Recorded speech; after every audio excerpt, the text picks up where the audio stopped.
El Evangelio según San Lucas, capítulo 20. Ya nos quedan menos capítulos. Son 24 y vamos ahora ya a pasar al 20. Dice Lucas capítulo 20, versículos 1 al 8.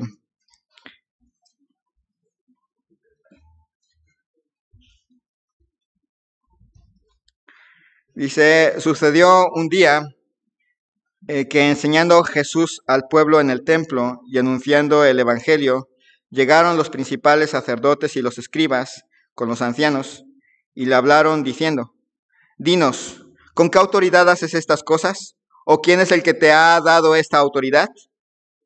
Respondiendo Jesús les dijo, os haré yo también una pregunta, respondedme. ¿El bautismo de Juan era del cielo o de los hombres? Entonces ellos discutían entre sí, diciendo, si decimos del cielo, dirá, ¿por qué pues no le creíste? Y si decimos de los hombres, todo el pueblo nos apedreará, porque están persuadidos de que Juan era profeta. Y respondieron que no sabían de dónde fuese. Entonces Jesús les dijo, yo tampoco os diré con qué autoridad hago estas cosas. Vamos a orar. Señor y Dios, te doy gracias en esta mañana por que tú concedes la vida a todos nosotros. Te doy gracias, Señor, porque tú nos permites a través de tu palabra conocerte, conocer a nuestro Salvador, conocer más cosas acerca de su persona, de su obra entre nosotros, más cosas acerca de quién eres a través de Cristo. Gracias, Señor, te damos por tantas bendiciones que tú nos das. Te ruego, Padre, que tú hables a nuestro corazón. Especialmente si hay alguien aquí que no es salvo, que ha hecho una oración tal vez, pero que en realidad no es salvo, que en realidad no conoce a Cristo y su forma de vida así lo demuestra. Señor, que tú hables a su corazón. Le apreciamos a la persona, pero más deseamos con de todo nuestro corazón, cuando llegue el día de estar en tu presencia, la persona también esté allí, lista preparada por ti para entrar a tu reino. Señor, te rogamos que tú obres en cada corazón, bendigas en las clases de niños, cuides de nuestros hermanos que no están aquí por causa de enfermedad. Cuida, Señor, de nuestro hermano Moisés, ahí en el hospital, Señor, y que tú obres y que tú dirijas a los médicos para que le operen en el momento adecuado. Aunque, Señor, nuestro deseo, Señor, es que sea pronto, finalmente que se haga tu voluntad. También, Señor, te rogamos por nuestro hermano Víctor y por Caleb. Señor, te rogamos, Señor, que tú les des fuerza física, les des, pues ya pronto la recuperación de sus malestares. Cuida, Señor, de cada hermano, cada hermana aquí presente, aun los que están aquí a pesar de las dificultades, Señor, que tú obres en sus vidas. Gracias, Señor, te doy. Te ruego esto en el nombre de Cristo Jesús. Amén. Este pasaje, si ustedes se notan, viene después de la purificación del templo. Así que la plaza ha quedado sola. No hay mercaderes, no hay cambistas, no hay sonido de vaquitas, no hay sonido de palomas, no hay gente gritando, pásele, pásele, aquí está la vaquita más barata. No hay nada de ese ruido. Sin el ruido de un mercado, está ahí solo y ahora Cristo puede empezar a enseñar. De hecho, Él dice que está enseñando en el templo. Y entonces los líderes religiosos, empezando por los sacerdotes, siguiéndole por los escribas, pasando por los fariseos y los ancianos del pueblo de Israel, se han ofendido por las atribuciones que se ha tomado Jesús. Recuerden que la visión que estos hombres tenían de Jesús era que era un simple hombre. Así lo veían. En el libro de Juan dice que lo veían como un hijo de fornicación. Así lo veían ellos. Alguna vez lo llegaron a comparar con un samaritano, con el hijo del carpintero, con un endemoniado. Y de repente ese hombre ha limpiado el templo y está enseñando. ¿Qué fue lo que les molestó? ¿Sus milagros? En algún momento les preguntó él que por cuál milagro lo acusaban, y ellos no estaban en contra de los milagros, estaban asombrados ver a una persona que había nacido ciega volver a ver, bueno, más bien ver a una persona que había estado enferma por muchos años volver a caminar. Les llegó la noticia de la multiplicación de la comida, la resurrección de Lázaro, que a estas alturas ya se había producido. ¿Qué les molestaba? ¿Les molestaba eso? ¿Qué les molestaba? ¿Que enseñara? En realidad ellos enseñaban, él también enseñaba. Pero como vamos a ver, lo que les molestaba era la autoridad que él tenía. A ellos les va a molestar mucho que él se arrope una autoridad que ellos no le han dado. Que él agarre la autoridad y enseñe con autoridad y mande con autoridad que ellos no le han permitido. Y ese ha sido el gran problema de la humanidad. Y ese muchas veces es el problema ese es el problema de las personas que no quieren creer en Cristo como su Salvador. Y ese es el problema muchas veces de nosotros como cristianos a la hora de obedecer. ¿Con qué autoridad nos puede mandar Jesús? Así que si hoy tiene problemas con que Cristo sea su rey y que tenga el derecho de manejar su vida y que tenga el derecho de manejar sus planes y manejar sus finanzas y manejar su estilo de vida, fue un momento para preguntarse si realmente Cristo es su Señor. Si usted lucha con esa idea, si a usted le complace ser salvo sin ser siervo, es buen momento para reflexionar en su relación con Cristo.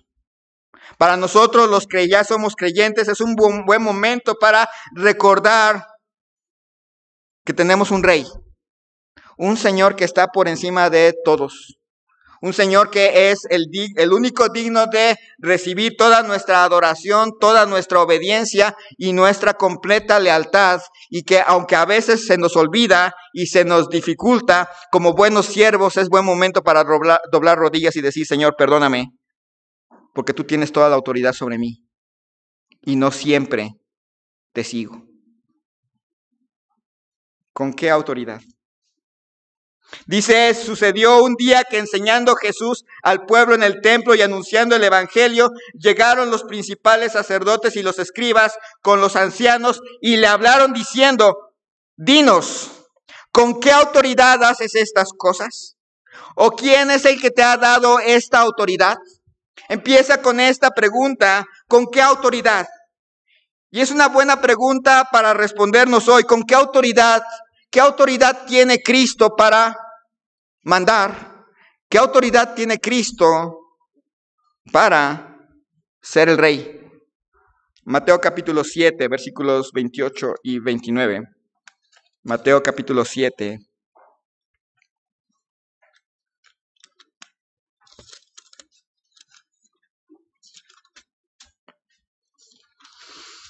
Versículos 28 y 29. Cuando terminó Jesús estas palabras, la gente se admiraba de su doctrina, porque les enseñaba como quien tiene autoridad y no como los escribas. Le ha dado una de las más grandes, o más bien la más grande predicación que se haya podido escuchar en este planeta y que ha quedado impresa en nuestras Biblias y que nos ha llegado hasta nuestros días: el Sermón del Monte. Si hay algún predicador que haya sido realmente, completamente, absolutamente digno de escuchar, ese es Jesús. No hay predicador más arriba de él.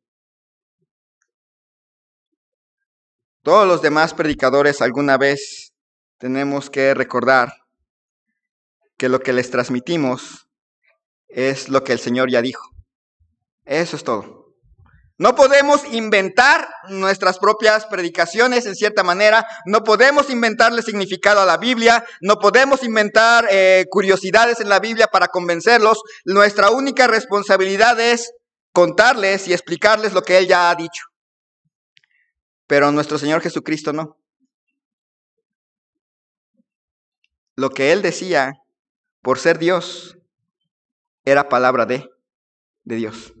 Nada más. ¿Con qué autoridad podía decir y hacer lo que él hacía? Con la autoridad de ser nada más y nada menos que Dios.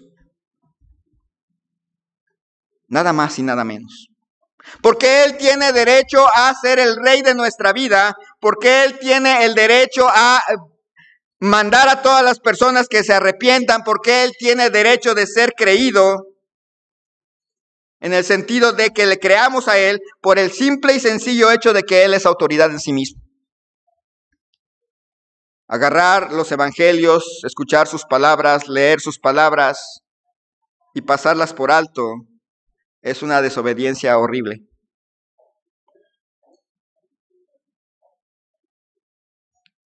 En primer lugar, Él tiene autoridad por ser Dios. En segundo lugar, Lucas capítulo 5, versículo 21.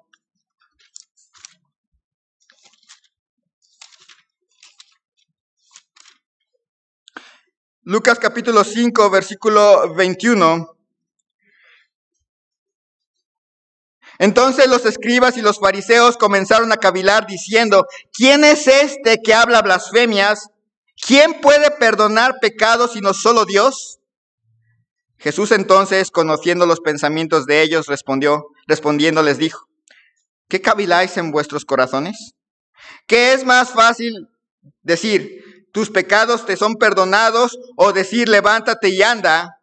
Pues para que sepáis que el Hijo del Hombre tiene potestad en la tierra para perdonar pecados, dijo al paralítico: a ti te digo, levántate, toma tu lecho y vete a tu casa. Y al instante, levantándose en presencia de ellos y tomando el lecho en que estaba acostado, se fue a su casa glorificando a Dios. ¿Con qué autoridad tiene derecho a mandarnos? Con la autoridad de ser el único que puede perdonar nuestros pecados. Es el único. Nadie puede perdonarnos nuestros pecados sino Él. Y con esa autoridad tiene el derecho de mandar a cada uno de nosotros. Con esa autoridad tiene el derecho de que nosotros estemos sujetos a Él, porque Él es el único que nos ha podido perdonar de nuestros pecados. Nadie. Nadie puede llegar y decir: tus pecados te son perdonados en mi nombre o a través... No, nadie. Solamente nuestro Señor Jesucristo nos ha perdonado. Si usted ha creído en Cristo como su único y suficiente Salvador, sabe lo que digo. La gran diferencia entre tener la carga del pecado y el perdón de pecados.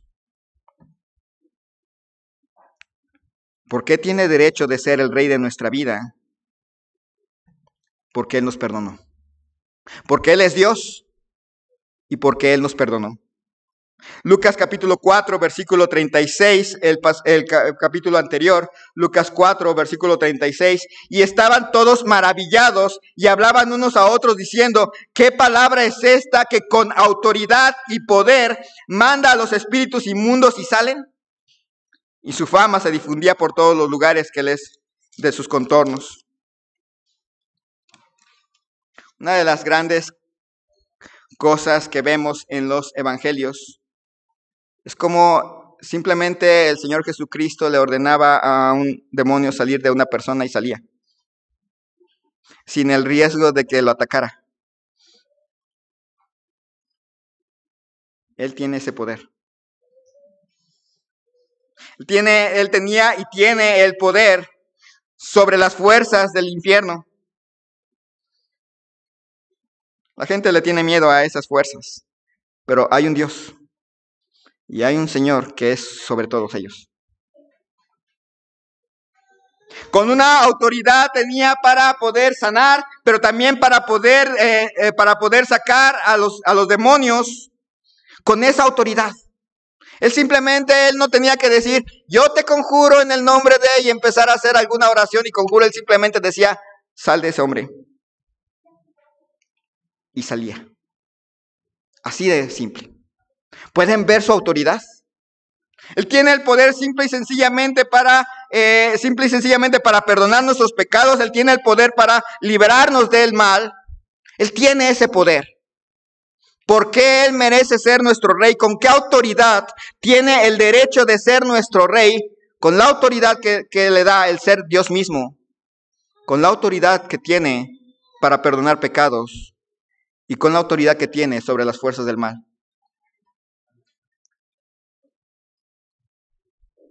Juan 1:12.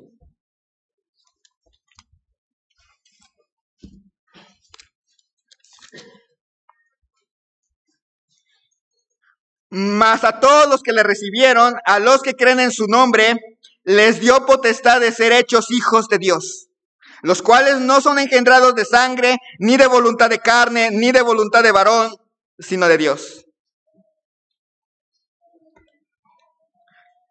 Estaba hablando de el Hijo. ¿Con qué autoridad tiene derecho a mandar? Con la autoridad que le da el ser el único que puede hacer de un pecador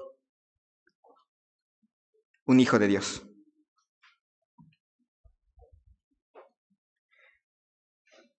Ningún bautismo nos hace hijos de Dios. Ningún certificado que diga a partir de ahora fulanito de tal es hijo de Dios. Dice ahí en los cuales no son engendrados, ahí en Juan 1:12, no son engendrados de sangre. No nacemos hijos de Dios. Nacemos creación de Dios, pero no nacemos hijos de Dios. Nacemos separados de Dios. Ni de voluntad de carne. No es nuestro esfuerzo tratando de ser lo más bueno que sea para poder ser hijo de Dios. No es posible. Ni voluntad de varón. No hay ningún predicador, no hay ninguna iglesia, no hay ningún movimiento que pueda decir, ustedes son hijos de Dios. El único que tiene poder para ser hijos de Dios es Cristo. ¿Con qué derecho tiene? ¿Con qué autoridad hace Él esas cosas? Con la autoridad de ser Dios. Con la autoridad de ser el único que perdona pecados. Con la autoridad de ser el único que puede tener que está por encima de las fuerzas del mal. Con la autoridad que tiene el hacer hijos de Dios. Juan 5:22.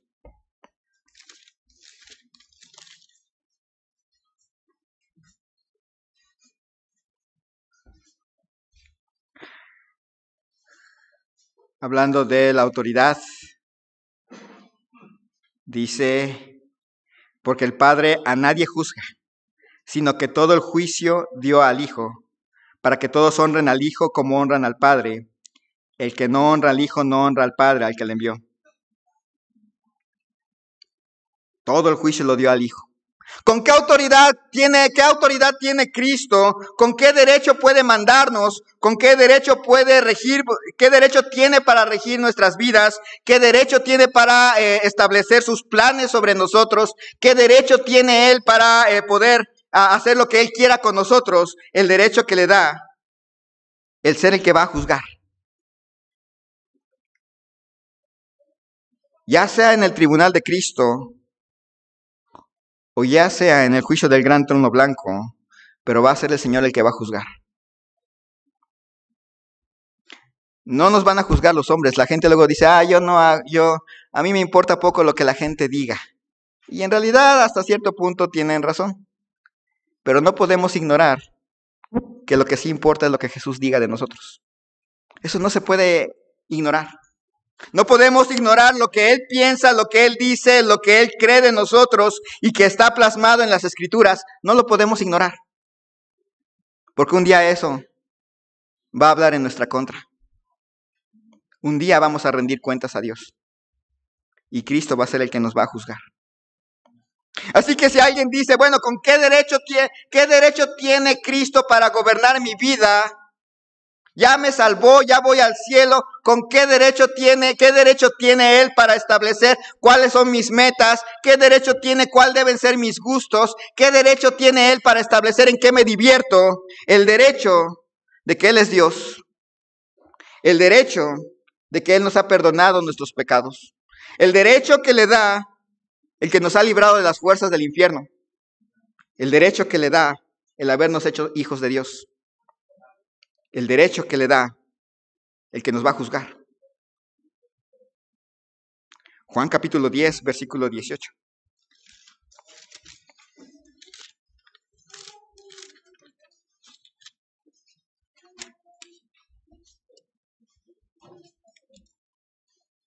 Juan capítulo 10, versículo 18.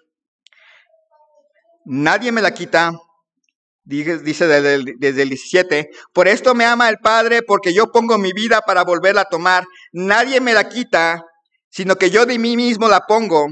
Tengo poder para ponerla y tengo poder para volverla a tomar. Este mandamiento recibí de mi Padre. Cristo tiene el poder sobre la vida y sobre la muerte. Ustedes se acuerdan que en la cruz dice que después de que dijo varias cosas y hizo varias cosas, entregó el Espíritu. Nosotros no entregamos el Espíritu. Cada uno de nosotros, cuando llegue la final jornada, el día en que nos toque partir, no entregamos, nos lo quitan. Nosotros no tenemos poder para decidir cuándo morimos. No. Cristo entregó su Espíritu, porque Él tiene poder sobre la vida y sobre la muerte. A veces me acuerdo de un personaje, un político, no de nuestro país, sino de otro país, que él esperaba, que él llegó a pensar que tenía poder para gobernar su país hasta que se muriera. Y no duró el año porque le dio cáncer. Porque al final de cuentas, ninguno de nosotros puede controlar su vida. Podemos hacer planes y construir planes y hacer aquí y hacer allá. Y Cristo venir hoy o llevarnos hoy. No quiere decir que no planee, pero recuerde, los planes del Señor son primero, porque esos sí son seguros. ¿Con qué autoridad hacía estas cosas? Con esa autoridad. ¿Con qué autoridad tiene o qué autoridad tiene Jesús para exigirnos una completa reverencia, una completa sujeción, una completa obediencia? Con la autoridad que le da el ser Dios.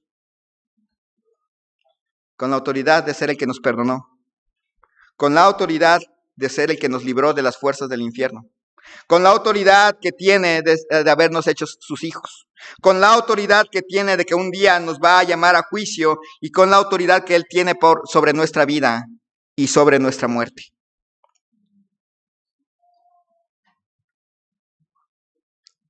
Mucho del problema del Evangelio, para nosotros, no para el Evangelio mismo, es esto. Queremos ser salvos sin que Cristo sea el Rey. Queremos ser salvos sin que Cristo tenga derecho sobre toda nuestra vida. Queremos ser salvos con Él solamente y darle a Él solamente el derecho de llevarnos al cielo cuando muramos para estar en las calles de oro. Pero no lo queremos interviniendo en nuestros corazones. No lo queremos interviniendo en nuestras decisiones. Y le retamos. ¿Con qué autoridad? Ahí está la autoridad. Si usted aún no ha conocido a Cristo como su Rey, Él tiene autoridad y merece ser escuchado, merece ser obedecido, merece ser creído. Porque si no lo hace, el Rey tiene todo el derecho sobre usted, sobre su vida, sobre su muerte y sobre su destino eterno. Y no lo va a poder evitar a menos que se rinda a ese Rey. Pero para usted y yo que ya conocemos a Cristo, Él tiene todo el derecho de nosotros. En el momento en que nosotros le creímos, en ese momento Él se convirtió en nuestro Rey y como Rey tiene derecho sobre todo nuestro ser. Si usted vive resistiendo a ese reinado, es mejor que se rinda, porque Él tiene toda la autoridad, porque es Dios, porque ya le perdonó, porque ya le ha liberado del infierno, porque le ha hecho su hijo, porque le va a juzgar y porque tiene Él el derecho sobre su vida y sobre su muerte. Él va a decidir cuánto vivimos y va a decidir cuándo morimos. ¿Con qué autoridad? ¿Por qué es difícil aceptar su autoridad? Génesis capítulo 3, versículos 1 al 7. Génesis capítulo 3, versículos 1 al 7.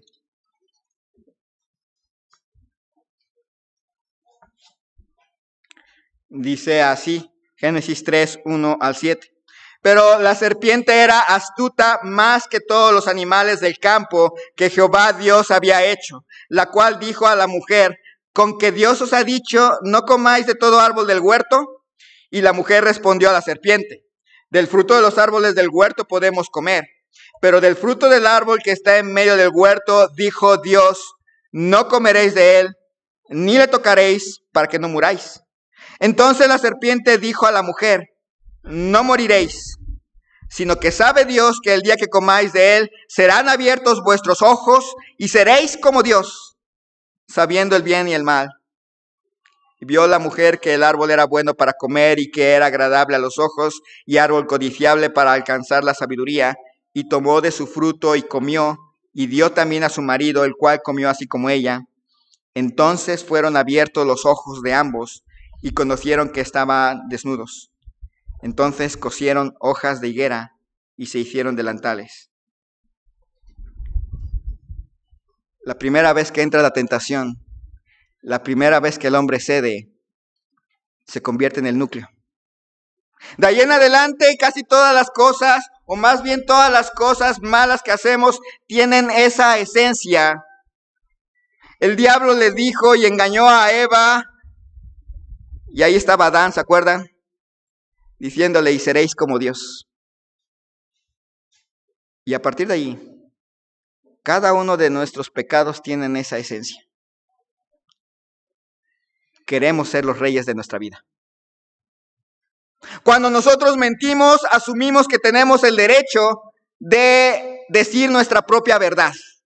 Cuando nosotros nos enojamos con alguien, pensamos que tenemos el derecho de descargar nuestra ira justa contra una persona. Cuando nosotros tomamos, creemos que tenemos el derecho de decidir cuándo y con qué nos satisfacemos. Y así nos vamos.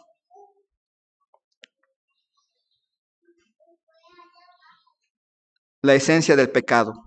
¿Por qué llegaron los fariseos, escribas y compañía a pelear por la autoridad de Jesús? Porque se creían reyes. Ellos creían que si algo tenía que hacer Jesús, tenía que pedirles permiso a ellos. Si quería limpiar el templo, tenía que llegar a ellos y decir: discúlpenme, ¿puedo yo ir y limpiar el templo? Si quería sanar a alguien en sábado, tenía que ir y discúlpenme, ¿puedo sanar a alguien en sábado? ¿Puedo ir contra sus tradiciones? Y así nos vamos con todos nosotros. No somos muy diferentes. Nos gusta ser los reyes de nuestro mundo. A veces somos muy, ¿cómo se llama? Le llamamos muy bíblicos. Hacemos nuestros planes y ya que terminamos nuestros planes y planeamos lo que vamos a hacer, ya sea un negocio, ya sea una carrera, ya sea una compra, y ya que hicimos nuestro plan: Señor, bendice mi plan. Si no lo bendicen, nos enojamos. Pero es que yo me porté bien, yo he ido a la iglesia todos los domingos, yo he hecho esto, yo he hecho aquello, y no bendijiste mi plan.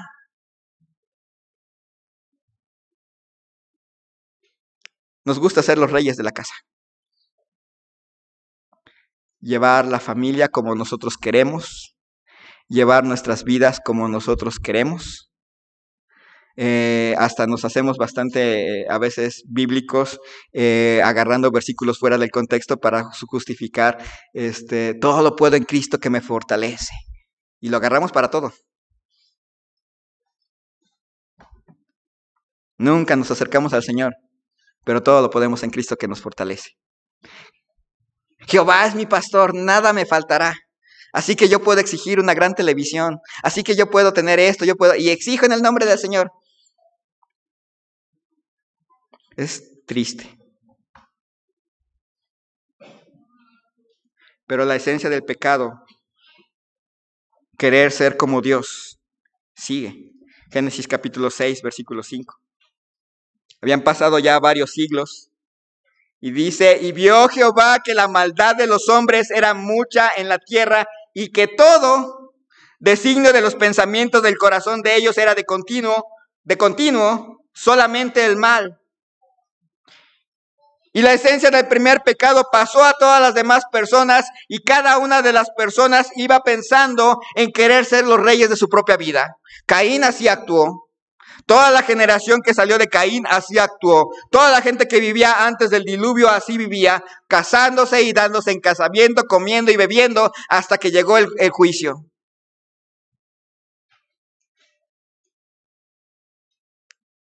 Porque el Señor sigue siendo el rey y tiene derecho de juzgar cuando Él quiera.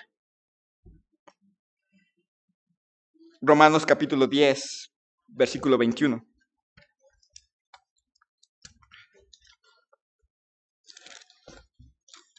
Que han pasado ya un par de milenios desde ese Génesis 6 hasta ese momento en que Pablo escribe. Pablo está escribiendo acerca de la historia de Israel y dice Romanos capítulo 10, versículo 21, pero acerca de Israel dice: todo el día extendí mis manos a un pueblo rebelde y contradictor. El pueblo de Dios, Israel, que había sido tomado de entre todas las naciones para honrar y glorificar a Dios, para hacer la luz a los gentiles, para marcar la diferencia, se convirtió en un pueblo que quería decidir cuándo y cómo obedecer a Dios. Así fue Israel. En realidad, todos los pasajes y todo lo que vemos de la historia de Israel en todo el Antiguo Testamento es un continuo hacia abajo. Vemos al pueblo de Israel que se separa, el pueblo del norte, y decide establecer cómo adorar a Dios. Ya no en Jerusalén, para que no se vayan a juntar con los de Judá. 2 becerritos. Ahora Jehová toma forma de becerrito. Esa era la idea. Y pusieron un becerrito en el norte y un becerrito en el sur. Sí, Dios había dicho que los levitas eran las personas dedicadas al servicio, pero no, yo creo que estaba equivocado. Entonces ahora todo mundo que quiera ser sacerdote, véngase y lo consagramos de sacerdote. Y así, hasta que llegaron los asirios y se los llevaron. Judá. Ese era el pueblo que tenía el templo. Y de repente llegó un momento en que, como tenemos al templo y Dios está en este templo, podemos hacer lo que se nos pegue la gana. Total, el templo está aquí. Nunca Dios nos va a hacer nada porque está el templo. Y como está el templo, podemos tener nuestros ídolos en casa, podemos adorar a los árboles, podemos hacer esto, podemos hacer aquello, porque nunca Dios va a juzgarnos porque está el templo aquí. Cuando las tropas de Nabucodonosor estaban demoliendo el templo, aprendieron la lección. Era un pueblo rebelde y contradictor. Así que el deseo de gobernarse a sí mismos, lejos de Dios, se pasó de una generación a otra generación y el pueblo de Dios no era la excepción. Romanos capítulo 5, versículo 12. Romanos 5, 12. Por tanto, como el pecado entró en el mundo por un hombre y por el pecado la muerte, así la muerte pasó a todos los hombres por cuanto todos pecaron. Y esa es la historia de nuestra vida de todos. Antes de recibir a Cristo, antes de creer en Cristo, así éramos. Cada quien quería decidir por sí mismo. Habrá algunos que creyeron en Cristo ya más grande y podrán mirar hacia atrás y van a notar que todo el cúmulo de decisiones y acciones y pensamientos estaban gobernados por la carne, no por Jesús. Así era nuestra vida. Los que eran más chiquitos y que creyeron en Cristo cuando eran más pequeños, y uno diría, pero es que no era tan grande cuando creía en Cristo, pero si mira hacia atrás también es lo mismo.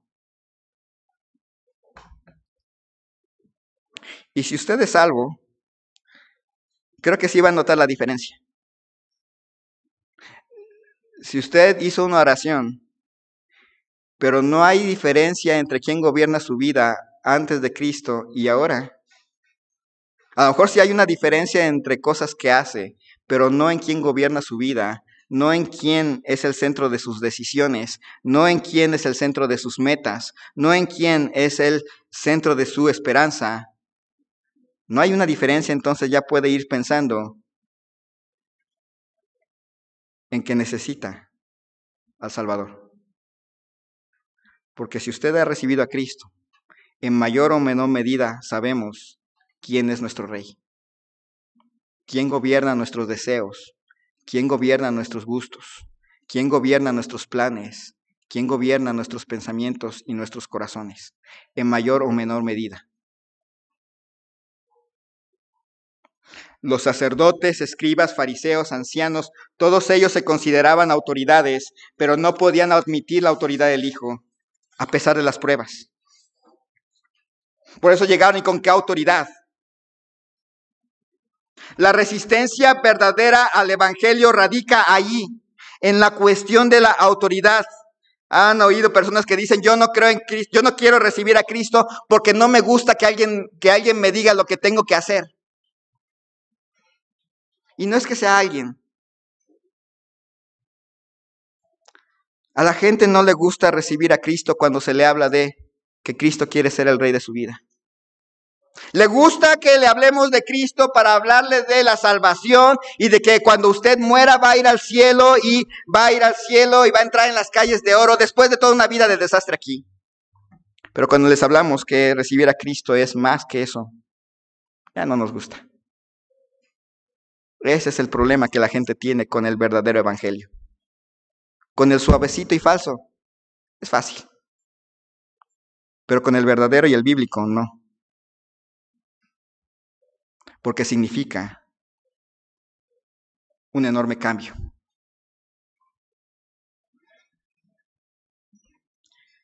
Cristo tiene la autoridad por ser Dios. Nos cuesta trabajo por causa de nuestra naturaleza pecaminosa que le gusta gobernarse a sí mismo. Por eso nos cuesta trabajo. Antes de recibir a Cristo era muy difícil y ahora aún como cristianos nos cuesta un poco de trabajo recordar eso. Pero ¿qué pasa si una persona no acepta la autoridad de Jesús? Juan capítulo 3, versículo 36.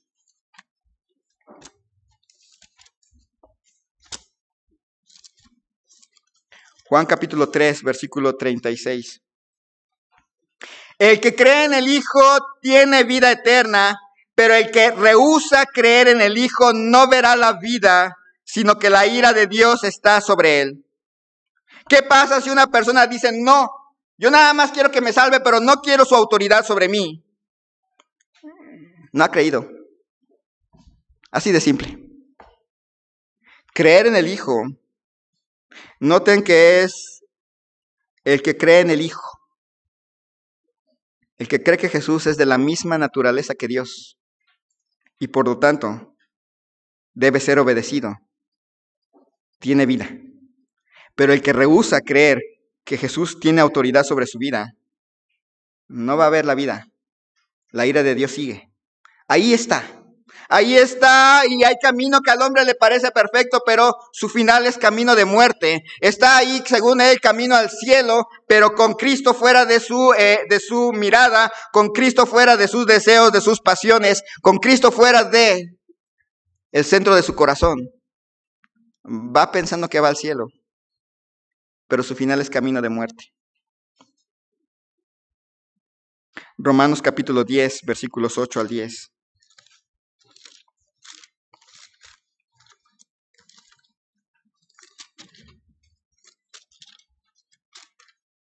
Romanos capítulo 10, versículos 8 al 10. Dice, ¿más que dice? Cerca de ti está la palabra en tu boca y en tu corazón. Esta es la palabra de fe que predicamos, que si confesares con tu boca que Jesús es el Señor y creyeres en tu corazón que Dios le levantó de los muertos, serás salvo. Porque con el corazón se cree para justicia, pero con la boca se confiesa para salvación. Pues la Escritura dice, todo aquel que en él creyere no será avergonzado, porque no hay diferencia entre judío y griego, pues el mismo que es Señor de todos, es rico para con todos los que le invocan, porque todo aquel que invocar el nombre de él, Señor, será salvo. Que si confesares con tu boca que Jesús es el Señor.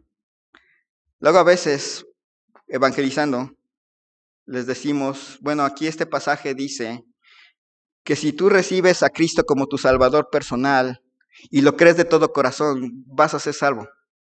Pero lo que el pasaje dice es que si tú confiesas con tu boca que Jesús es el Señor y lo crees de todo corazón y crees que Dios levantó a Jesús de los muertos, serás salvo.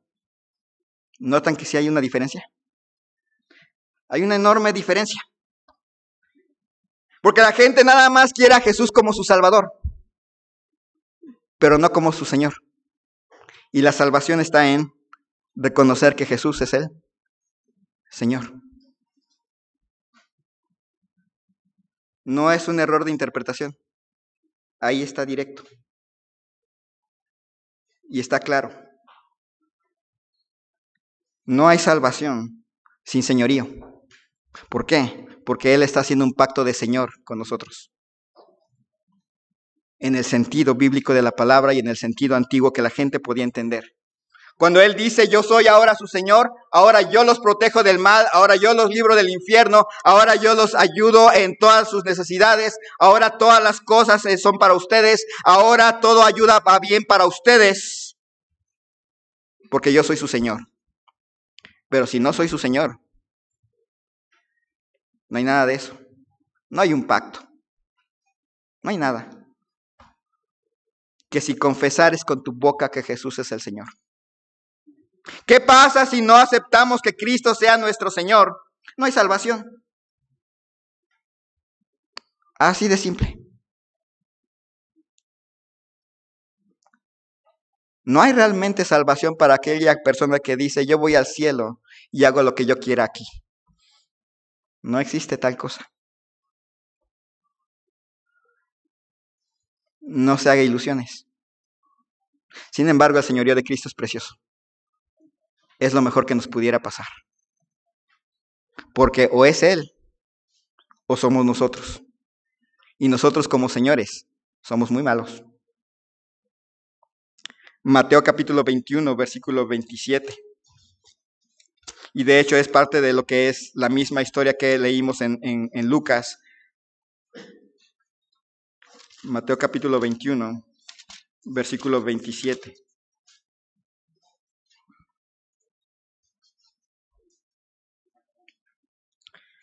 Y respondiendo Jesús dijeron, no sabemos. Y él también les dijo, tampoco yo os digo con qué autoridad hago estas cosas. Cuando llegan los escribas, los fariseos y le preguntan con qué autoridad, Cristo les contesta con una pregunta que parece que no tiene sentido porque le hablaron de la autoridad y les contesta con una historia de Juan. Les dice, ¿por qué hizo lo que hacía Juan? Y ellos contestaron, y ellos se pusieron a pensar, si le decimos que vino con la autoridad de Dios, Él nos va a decir, ¿por qué no le creíste? Y si le decimos, era de la autoridad de los hombres, la gente nos va a apedrear. Y la historia la toma así para decirles una cosa. Si yo les digo que todo esto lo hice porque soy Dios, me van a apedrear porque no lo creen. Y si yo les digo que todo lo que hice lo hice porque yo quise, porque soy un mero hombre, me van a apedrear porque van a decir blasfemo es. Así que sin importar qué les diga, como no creen, de todas maneras me van a rechazar. Por eso no les digo con qué autoridad lo hago. Y se dio la vuelta y se fue.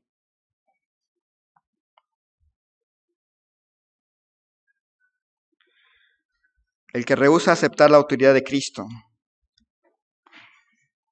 va a recibir esta respuesta. Las espaldas de Cristo. Él ya hizo todo. Él ya murió por nosotros. Él ya resucitó. Y si alguien dice, a mí no tienes derecho por qué mandarme, nada más llévame al cielo. Él tiene derecho de darle la espalda. Y es lo peor que le puede pasar. Oseas capítulo 4.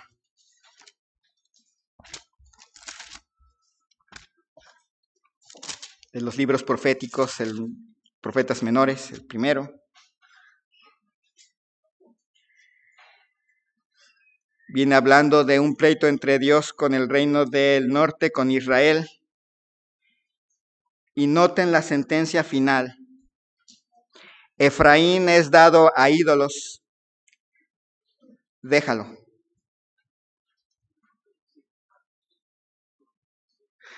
Lo mejor que a usted y a mí nos puede pasar no es que finalmente Dios diga, pues si quieres hacer eso, hazlo. Si quieres vivir esa vida, vívela. Si quieres ir por ese camino, vete. Si quieres hacer eso, hazlo. Eso es lo peor que nos puede pasar, ¿ya se fijaron? Porque un día Efraín estaba, yo quiero esto, y llegó Dios y dijo, bueno, es dado a ídolos. Déjalo. Y ya no hubo remedio. Eso es lo peor que le puede pasar a una persona que dice, a mí no me importa Cristo. Yo quiero vivir como yo quiera. Y Dios puede decirle, adelante, vive como tú quieras. Y será la peor sentencia que jamás usted haya escuchado. Yo quiero dirigir a mi familia como yo quiera, al fin de cuentas yo soy, adelante, hazlo. Yo quiero hacer el negocio como yo quiero, adelante, hazlo. Yo quiero la carrera que yo quiero, que a mí me interesa, adelante, estúdiala. Esa será la peor sentencia que jamás hayamos recibido. Para la persona que no ha conocido a Cristo y que parece que no le pasa nada, sigue haciendo cosas malas y parece que no le pasa nada, revise su corazón. No sea que Dios ya haya dicho, pues quieres vivir esa vida, vívela.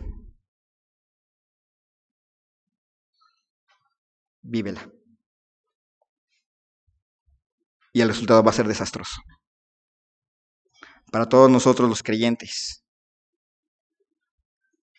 Podemos decir, pero es que ya soy salvo, ya puedo ir al cielo cuando yo muera, y yo quiero esta clase de vida, y Dios nos puede decir, adelante, vívela. Pero será lo peor que jamás nos haya pasado. Les decía a los jóvenes, la peor cosa que le puede pasar a una persona que apuesta por primera vez es que gane. Es lo peor que le puede pasar. La peor cosa que le puede pasar a alguien queriendo vivir su propia vida es que tenga éxito.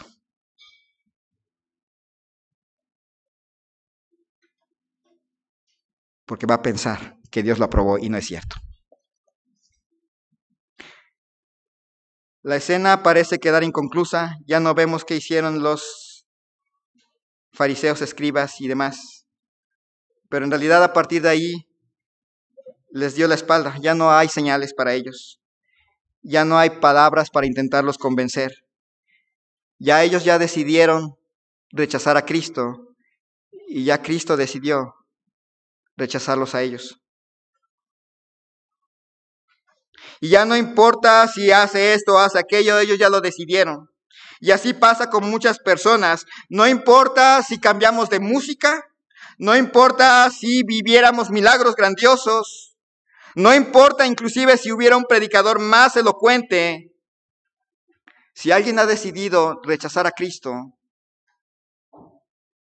no importa. Cristo puede decidir darle la espalda ya y decir, son dados a ídolos. Adelante. ¿Con qué autoridad? Con la autoridad que Él es Dios. ¿Por qué nos es difícil aceptarla? Por nuestra naturaleza, que quiere reinar. ¿Qué pasa si no la aceptamos? La condenación, la destrucción, el juicio. ¿Quién es Jesús para usted? Si aún no es nada para usted, pero entiende que Él quiere ser no solamente su Salvador, sino también su Señor, es buen momento para rendirse. ¿Quién es Jesús para usted? ¿Lo ve solamente como el Salvador que lo lleva al cielo? Es buen momento para darse media vuelta y rendirse al Señor. ¿Quién es Jesús para usted? Es su Salvador, pero también es su Señor y Rey. No quiere decir que a veces que seamos perfectos en este señorío, pero entiende que hay veces que nos cuesta trabajo seguirlo y que es bueno decir, Señor, perdóname y dame fuerzas porque tú eres mi Rey. Tú en verdad eres mi Señor. Sin ti no tengo nada. ¿Quién es Jesús para usted? ¿La autoridad? ¿El Señor?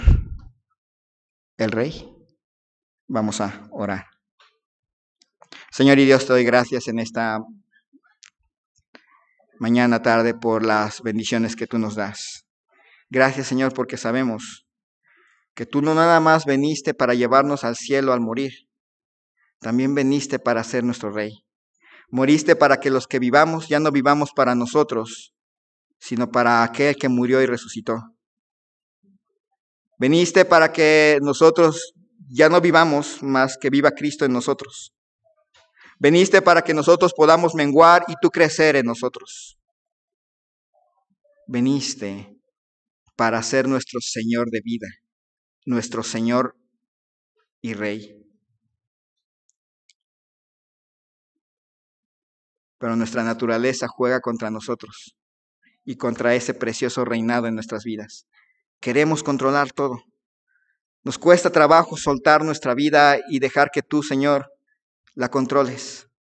Nos cuesta trabajo soltar las riendas y dejar que tú tomes las riendas. Pero en primer lugar, no hay salvación sin eso. Y en segundo lugar, no hay vida cristiana sin eso. Toca corazones. Y así en actitud de oración habrá alguien aquí que diría, tengo que reconocer que Jesús no es mi Señor. Me da pena, me avergüenza, pero tengo que reconocer que Cristo no es mi Señor. Y por lo tanto, si yo muriera hoy, Él tendría todo el derecho de condenarme, porque ya me lo advirtió, ya había hecho todo por mí y yo rehusé. Pero no quiero que eso pase. Entiendo que Cristo quiere ser mi Señor y hacerme salvo, librarme de las fuerzas del mal, librarme del juicio eterno y gobernar mi vida hasta que Él venga por mí. Yo entiendo eso y necesito creer en el Evangelio. ¿Habrá alguien así? Le invito a levantar su mano.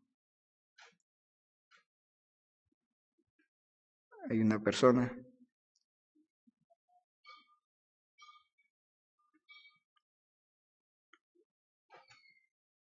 ¿Habrá alguien más que diría, yo reconozco que Jesús no es mi Señor? Si yo muriera hoy, Él tendría todo el derecho de condenarme.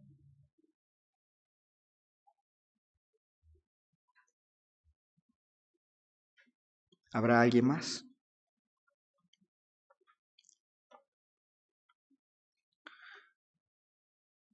Para usted que ya es salvo, que ya ha conocido a Cristo como su Salvador personal, ¿en verdad vive como que Jesús es el Rey? No somos perfectos. Aún hay una naturaleza pecaminosa en nosotros que se resiste a entregarle todo el reino. Nos gusta que Él gobierne ciertas áreas, pero nos cuesta trabajo entregarle todo.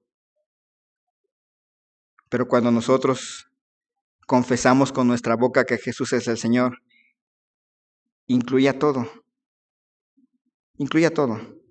Tal vez no lo sabíamos bien, pero incluye todo. Habrá alguien aquí que diría, a mí me cuesta trabajo entregarle ciertas áreas de mi vida. Él es mi Rey, Él es mi Señor, pero me cuesta trabajo ciertas áreas de la vida entregárselas a Él para que Él gobierne. Y hoy me doy cuenta que como salvo, como hijo, como siervo, tengo que entregarle eso. Pastor, ore por mí. Me cuesta trabajo entregarle el todo de mí. Es difícil, pero Él merece todo. ¿Habrá alguien así? Le invito a levantar su mano. Amén, amén, amén, amén, amén. El altar está abierto. Él nos salvó. Él nos perdonó de nuestros pecados. Él tiene el control sobre nuestra vida y también sobre nuestra muerte. Un día le vamos a entregar cuentas. Él nos libró de las fuerzas del infierno. Merece el todo de nosotros. Mientras nuestra hermana toca el piano, el altar queda abierto.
Señor,